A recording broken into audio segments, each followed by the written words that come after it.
നല്ല ഇരുട്ടുള്ളൊരു രാത്രി നമ്മൾ വഴിയരികിലൂടെ പോവുകയാണല്ലേ. പെട്ടെന്ന് നമുക്ക് തോന്നുകയാണ് ഒരല്പം കൂടി വെട്ടമുണ്ടായിരുന്നെങ്കിൽ നമുക്ക് സുഖമായിട്ട് യാത്ര ചെയ്യായിരുന്നു. പക്ഷേ നിർഭാഗ്യവശാൽ നമ്മുടെ കയ്യിൽ ലൈറ്റൊന്നും ഇല്ലെങ്കിൽ നമ്മൾ ആ ഇരുട്ടിൽ പെട്ട് തന്നെ.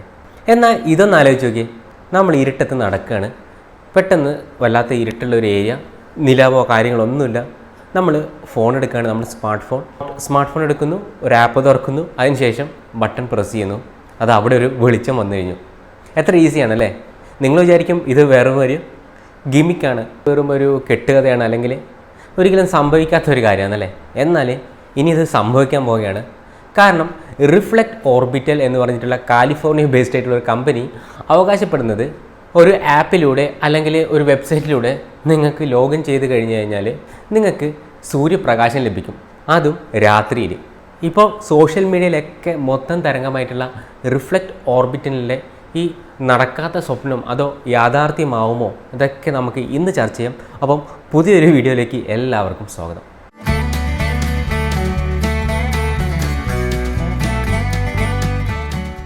ഈയിടെ സോഷ്യൽ മീഡിയയിൽ വെറുതെ സ്ക്രോൾ ചെയ്യുന്ന സമയത്താണ് റിഫ്ലക്റ്റ് ഓർബിറ്റലിൻ്റെ ഈ പരസ്യം ശ്രദ്ധയിൽപ്പെടുന്നത്. വളരെ രസകരമായിട്ടും അതോടൊപ്പം തന്നെ നമുക്ക് ഒട്ടും ഉൾക്കൊള്ളാൻ പറ്റാത്ത രീതിയിലുമുള്ള ഒരു പരസ്യമാണ് അവർ നൽകിയിരിക്കുന്നത്. റിഫ്ലക്റ്റ് ഓർബിറ്റൽ എന്ന സ്റ്റാർട്ടപ്പിൻ്റെ കോൺസെപ്റ്റ് അനുസരിച്ച് നമ്മളിപ്പോൾ ഒരു ഫുഡ് ഓർഡർ ചെയ്യുന്നല്ലോ, അല്ലെങ്കിൽ സൊമാറ്റോയിൽ നിന്നോ സ്വിഗ്ഗിയിൽ നിന്നൊക്കെ നമ്മൾ ഫുഡ് ഓർഡർ ചെയ്യില്ലേ, അതേപോലെ ഓർഡർ ചെയ്യുമ്പോൾ സൺലൈറ്റ് കിട്ടുക എന്നുള്ളൊരു കോൺസെപ്റ്റാണ് ഈ റിഫ്ലക്റ്റ് ഓർബിറ്റലിൻ്റെ പ്രൊജക്റ്റിൻ്റെ ലക്ഷ്യം. ഓൾറെഡി ഇതിൻ്റെ പ്രൊജക്റ്റുകൾ മുൻപ് നടന്നിട്ടുണ്ട്. ബെൻ നോവാക്ക് ഇദ്ദേഹമാണ് ഈ റിഫ്ലക്റ്റ് ഓർബിറ്റലിൻ്റെ സിഇഒയും അതുപോലെ തന്നെ ഫൗണ്ടറൊക്കെ. എങ്ങനെ ഈ സൺലൈറ്റ് രാത്രി സമയത്ത് നമുക്ക് കിട്ടും അല്ലേ? ഇതിന് വളരെ ഈസി ആയിട്ടുള്ള ഒരു മെത്തേഡേ ഉള്ളൂ. വളരെ ഭീമാകാരമായിട്ടുള്ള ഒരു കണ്ണാടി അല്ലെങ്കിൽ ഒരു മിറർ നമ്മൾ യൂസ് ചെയ്യുകയാണെങ്കിൽ നമ്മുടെ സൂര്യൻ്റെ രശ്മികളെ തീർച്ചയായിട്ടും ഭൂമിയിൽ എത്തിക്കാൻ കഴിയും അല്ലേ. രാത്രിയിലായെങ്കിലും മറുവശത്തുള്ള സൂര്യൻ്റെ രശ്മികൾ നമുക്ക് ഭൂമിയിൽ എത്തിക്കാൻ പറ്റും. ഒരു തരത്തിൽ പറഞ്ഞാൽ നമ്മുടെ ഉപഗ്രഹമായിട്ടുള്ള ചന്ദ്രൻ, അത് തന്നെയാണ് ഇതിന് ഏറ്റവും വലിയ ഉദാഹരണം. ചന്ദ്രോപരിതലത്തിൽ പതിക്കുന്ന രശ്മികൾ നമ്മുടെ ഭൂമിയിൽ എത്തിച്ചേരുമ്പോൾ നമുക്ക് നിലാവെളിച്ചം കിട്ടുന്നല്ലേ. അപ്പം ഇതേപോലെ ഒരു കോൺസെപ്റ്റാണ് റിഫ്ലക്റ്റ് ഓർബിറ്റലിൻ്റെയും. പക്ഷേ ഓർബിറ്റൽ എന്ന് പറഞ്ഞാൽ സൈറ്റിൽ പോയി കഴിഞ്ഞാൽ നിങ്ങൾക്കറിയാം ആപ്ലിക്കേഷൻ ക്ലോസിങ് സൂൺ, ഒക്ടോബർ വരെയുള്ളൂ ഈ ആപ്ലിക്കേഷൻ. അതായത് അതിനുള്ളിൽ നിങ്ങൾ രജിസ്റ്റർ ചെയ്ത് കഴിഞ്ഞാൽ നിങ്ങളുടെ ഫസ്റ്റ് ലോട്ടിൽ തന്നെ നിങ്ങൾക്ക് സൂര്യപ്രകാശം ലഭിക്കും. അങ്ങനെയുള്ള ഒരു പോസ്റ്റാണ് ഇപ്പം സിഇഒ ആയിട്ടുള്ള ബെൻ നോവാക്ക് ഷെയർ ചെയ്തിട്ടുള്ളത്. ഏപ്രിൽ നടന്ന ലണ്ടനിൽ വെച്ച് നടന്ന കോൺഫറൻസ്, അതായത് international conference on energy for space എന്ന് പറഞ്ഞിട്ടുള്ള കോൺഫറൻസിൽ വെച്ചാണ് ഇത് ആദ്യമായിട്ട് ഇതിനെപ്പറ്റി പ്രസ്താവന ഇറക്കുന്നത്. അപ്പം ഈ കോൺഫറൻസിൽ അവർ അവകാശപ്പെട്ടത് 57 കൃത്രിമ ഉപഗ്രഹങ്ങൾ ഉപയോഗിച്ചിട്ട് നമ്മുടെ പൊസിഷൻ, അതായത് നമ്മുടെ കോർഡിനേറ്റ് എവിടെയാണോ അതനുസരിച്ച് സൂര്യപ്രകാശം നമുക്ക് എത്തിക്കാൻ പറ്റുന്നുള്ള രീതിയിലാണ് ഇവർ അവകാശപ്പെട്ടത്. അതായത് 57 കൃത്രിമ ഉപഗ്രഹങ്ങൾ നമ്മുടെ ഫോണിലെ GPS-ൻ്റെ സഹായത്തോടു കൂടി നമ്മുടെ പൊസിഷൻ ഏതാണെന്ന് കൃത്യമായി മനസ്സിലാക്കി അവിടത്തേക്ക് ഒരു സ്പോട്ട് ഓഫ് ലൈറ്റ് വരുന്നതാണ് പറയുന്നത്. അഡ്വർടൈസ്മെൻറ്റ് നോക്കിക്കഴിഞ്ഞാലും ഇത് തന്നെയാണ് നമുക്ക് കാണാൻ പറ്റുന്നത് അല്ലേ. ഇത്തരത്തിലുള്ള പ്രോജക്റ്റുകൾ നേരത്തെ നടന്നിട്ടുണ്ട്, ഇത് ആദ്യമായിട്ടൊന്നുമല്ല. 1992 റഷ്യ, അതായത് USSR ആയിരുന്ന സമയത്ത് റഷ്യ ഒരു പ്രൊജക്റ്റ് ഇതേപോലെ ചെയ്തിരുന്നു. അതായത് ബഹിരാകാശത്ത് ഒരു വലിയ മിറർ, അതായത് മൈലാർ എന്ന് പറഞ്ഞിട്ടുള്ള ഒരു സബ്സ്റ്റൻസ് ഉപയോഗിച്ചിട്ടാണ് ഈ മിറർ നിർമ്മിക്കുന്നത്.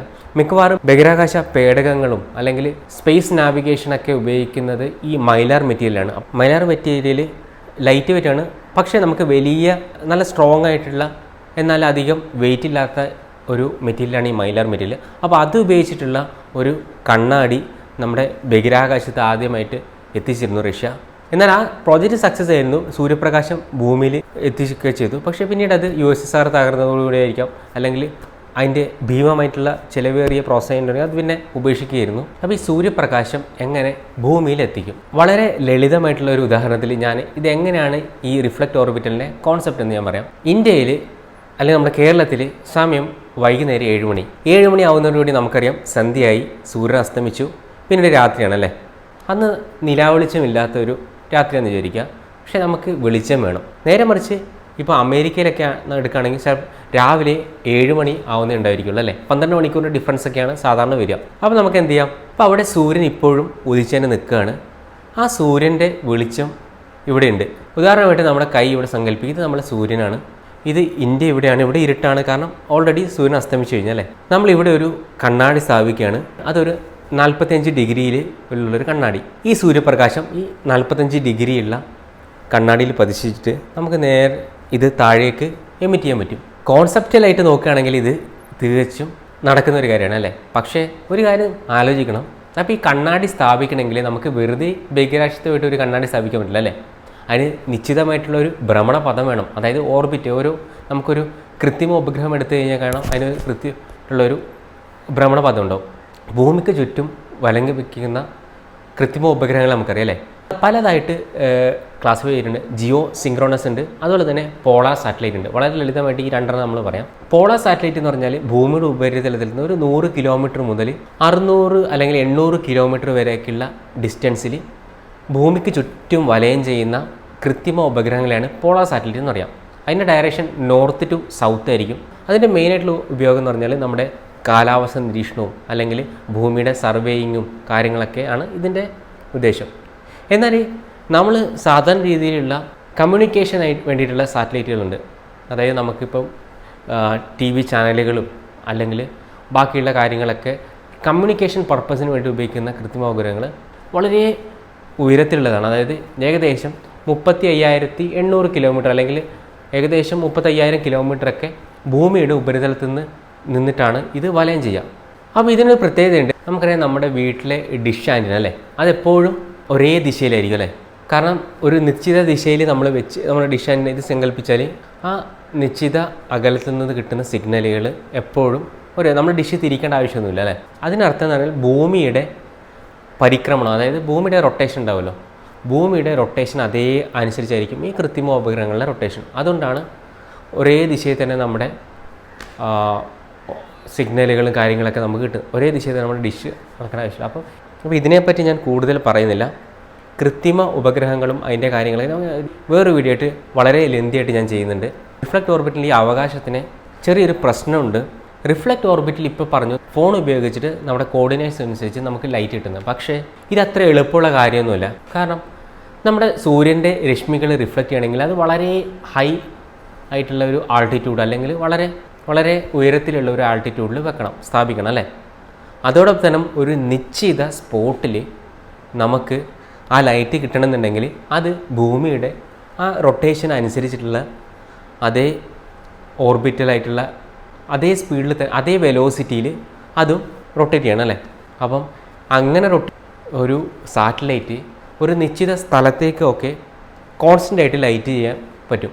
പക്ഷേ നമ്മൾ ഓരോ ആൾക്കാർ നമ്മളൊരു ഫോണിൽ ആപ്പിൽ ക്ലിക്ക് ചെയ്യാണ്, നമുക്ക് ഇവിടെ ലൈറ്റ് വേണം അല്ലെങ്കിൽ അപ്പുറത്ത് ലൈറ്റ് വേണമെന്ന് പറഞ്ഞ് ക്ലിക്ക് ചെയ്യുമ്പോൾ ഈ സാറ്റലൈറ്റുകളുടെ മൂവ്മെൻറ്റ് എന്ന് പറഞ്ഞാൽ അതത്ര വലിയ ഈസി ആയിട്ടുള്ള കാര്യമൊന്നുമില്ല.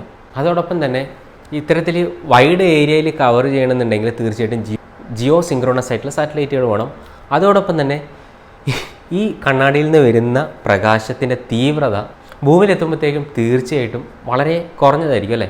അപ്പം ഇത്തരത്തിലുള്ള ഒരുപാട് പ്രശ്നങ്ങളുണ്ട്. അതോടൊപ്പം തന്നെ ഒരു മഴയോ അല്ലെങ്കിൽ ക്ലൗഡി ആയിട്ടുള്ള ഒരു എൻവയൺമെൻറ്റിൽ നമുക്കറിയാം സൂര്യപ്രകാശത്തിൻ്റെ തീവ്രത വളരെ കുറവായിരിക്കും. അപ്പം ഇത് കോൺസെപ്റ്റിലായിട്ട് നോക്കുമ്പം വളരെ കറക്റ്റാണെങ്കിലും ഇത് പ്രാവർത്തികമാണെങ്കിൽ വളരെയധികം പ്രശ്നങ്ങൾ നേരിടണം. അതുമാത്രമല്ല ഇത്തരത്തിലൊരു കോൺസെപ്റ്റ് വന്നു കഴിഞ്ഞാൽ ഒരുപാടായിട്ട് എൻവയൺമെൻറ്റായിട്ടുള്ള എഫക്റ്റ് ഉണ്ട്. അതായത് ലൈറ്റ് പൊല്യൂഷൻ എന്ന് പറഞ്ഞിട്ടുള്ള ഒരു പൊല്യൂഷനും കൂടി വരാൻ സാധ്യതയുണ്ട്. അതോടൊപ്പം തന്നെ ജൂലൈയിൽ റിഫ്ലക്റ്റ് ഓർബിറ്റിൽ ഒരു ഹൈഡ്രജൻ ബലൂണിൻ്റെ സഹായത്തോടു കൂടി ഉയർന്ന ഓൾട്ടിറ്റ്യൂഡിൽ ഒരു കണ്ണാടി എത്തിച്ചിട്ട് സൂര്യപ്രകാശം ഭൂമിയിൽ എത്തിച്ചിരുന്നു.